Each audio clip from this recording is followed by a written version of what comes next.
একা থাকার সিদ্ধান্ত আসলে মানুষ খুব সহজে নেয় না ভাই।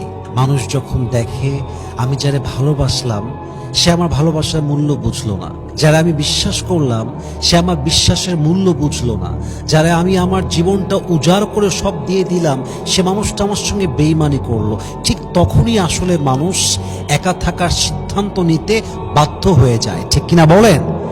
এই পৃথিবীতে আসলে nobody wants to survive alone. এই পৃথিবীতে আসলে একা কেউ বাঁচতে চায় না। এবং বাস্তবতা হচ্ছে, সঙ্গী যদি আপনাকে স্বস্তি না দেয়, সেই সঙ্গী দিয়ে আপনি কি করবেন? যে সম্পর্কে আপনার বিশ্বাসের মান ভেঙে দেওয়া হয় সে সম্পর্কে থেকে আপনি কি করবেন?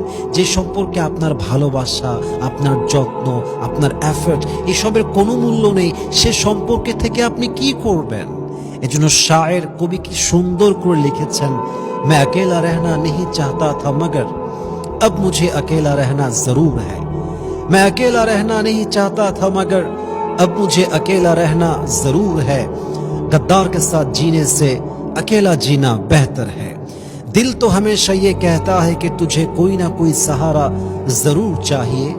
दिल तो हमेशा ये कहता है कि तुझे कोई ना कोई सहारा जरूर चाहिए। फिर मैं अपने आप से कहता हूं कि तुझे धोखा दोबारा क्यों चाहिए। আরে মন তো মাঝে মাঝেই বলে বাঁচতে হলে সঙ্গী লাগে, বাঁচতে হলে কাউকে নিয়ে বাঁচতে হয়। ঠিক সেই সময় মন আরেকটা কথাও বলে, একা থাকা ভালো বেঈমানের সঙ্গে থাকার চাইতে, একা থাকা ভালো কোনো গাদ্দারের সঙ্গে আমার জীবনটা কাটাবার চাইতে। ঠিক কিনা বলেন? আল্লাহ আমাদের সবাইকে বিশ্বস্ত জীবন সঙ্গী পাওয়ার তৌফিক দান করুক। পড়েন সবাই আমিন।